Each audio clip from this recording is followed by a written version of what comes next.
Assalamualaikum warahmatullahi wabarakatuh. Halo teman-teman semua, selamat datang di channel ZK Edukasi.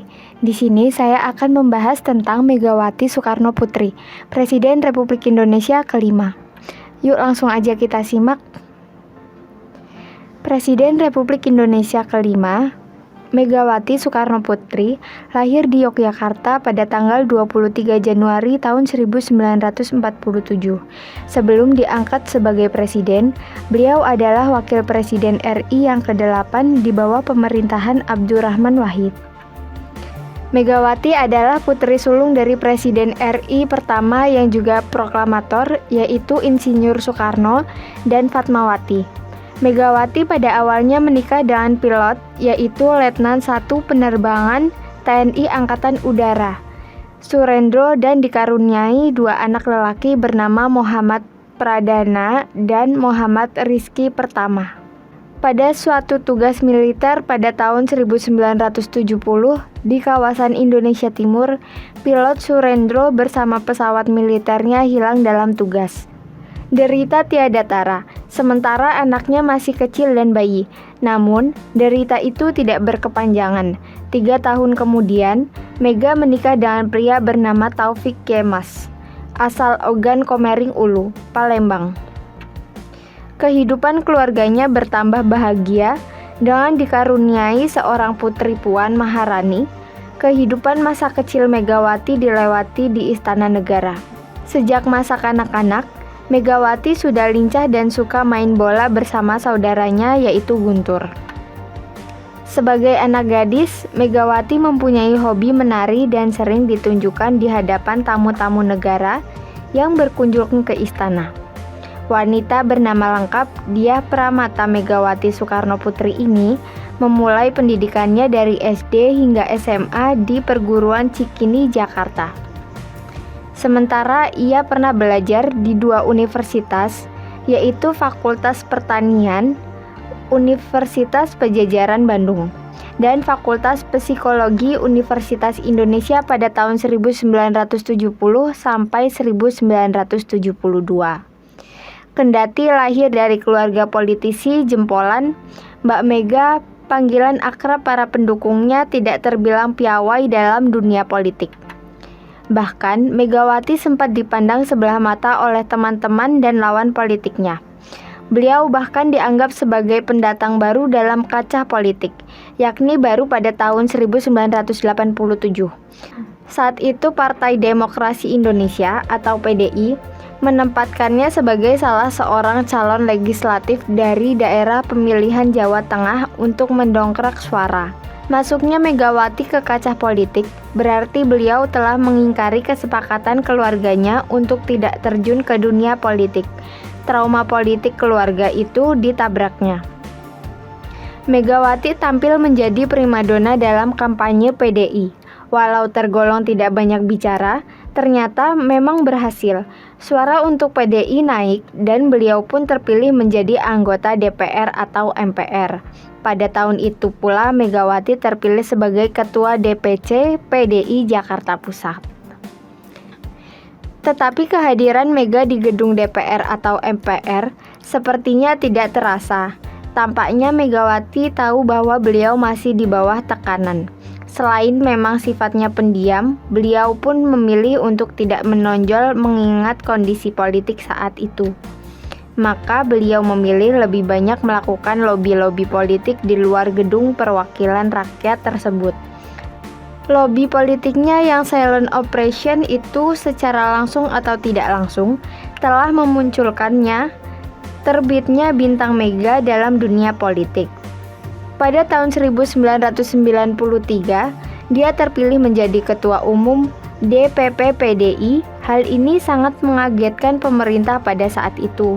Proses naiknya Mega ini merupakan cerita menarik pula. Ketika itu Kongres PDI di Medan berakhir tanpa menghasilkan keputusan apa-apa. Pemerintah mendukung Budi Harjono menggantikan Sorjadi. Lantas dilanjutkan dengan menyelenggarakan Kongres luar biasa di Surabaya. Pada kongres ini nama Mega mulai muncul secara telak mengungguli Budi Harjono, kandidat yang didukung oleh pemerintah itu. Mega terpilih sebagai ketua umum.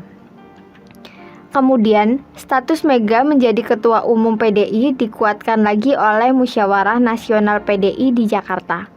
Namun pemerintah menolak dan menganggapnya tidak sah. Karena itu dalam perjalanan berikutnya, pemerintah mendukung kekuatan mendongkel Mega sebagai ketua umum PDI. Fatimah Ahmad CS atas dukungan pemerintah menyelenggarakan Kongres PDI di Medan pada tahun 1996 untuk menaikkan kembali Suryadi. Tetapi Mega tidak mudah ditaklukkan karena Mega dengan tegas menyatakan tidak mengakui Kongres Medan. Mega teguh menyatakan dirinya sebagai ketua umum PDI yang sah. Kantor DPP PDI di Jalan Diponegoro sebagai simbol keberadaan DPP yang sah, dikuasai oleh pihak Mega. Para pendukung Mega tidak mau surut satu langkah pun. Mereka tetap berusaha mempertahankan kantor itu. Suryadi yang didukung pemerintah pun memberi ancaman akan merebut secara paksa kantor DPP PDI itu. Ancaman itu kemudian menjadi kenyataan. Pagi tanggal 27 Juli tahun 1996, kelompok Suryadi benar-benar merebut kantor DPP PDI dari pendukung Mega. Namun, hal itu tidak menyurutkan langkah Mega. Malah, dia makin mantap langkah mengibarkan perlawanan. Tekanan politik yang amat telanjang terhadap Mega itu mengundang empati dan simpati dari masyarakat luas. Mega terus berjuang, PDI pun menjadi dua, yakni PDI pimpinan Megawati dan PDI pimpinan Suryadi. Masa PDI lebih berpihak dengan mengakui Mega, tetapi pemerintah mengakui Suryadi sebagai ketua umum PDI yang sah. Akibatnya, PDI pimpinan Mega tidak bisa ikut pemilu pada tahun 1997. Setelah rezim Orde Baru tumbang, PDI Mega berubah menjadi PDI Perjuangan. Partai politik berlambang banteng gemuk dan bermulut putih itu berhasil memenangkan pemilu pada tahun 1999 dengan meraih lebih 30% suara. Kemenangan PDIP itu menempatkan Mega pada posisi paling patut menjadi presiden dibanding kader partai lainnya. Tetapi ternyata pada SU MPR tahun 1999, Mega kalah. Tetapi posisi kedua tersebut rupanya sebuah tahapan untuk kemudian pada waktunya menetapkan Mega pada posisi sebagai orang nomor satu di negara ini. Sebab kurang dari 2 tahun, tepatnya tanggal 23 Juli 2001, anggota MPR secara aklamasi menempatkan Megawati duduk sebagai Presiden RI kelima, menggantikan Kiai Haji Abdurrahman Wahid. Megawati menjadi presiden hingga 20 Oktober tahun 2003. Setelah habis masa jabatannya, Megawati kembali mencalonkan diri sebagai presiden dalam pemilihan presiden langsung tahun 2004. Namun, beliau gagal untuk kembali menjadi presiden setelah kalah dari Susilo Bambang Yudhoyono, yang akhirnya menjadi presiden RI ke-6.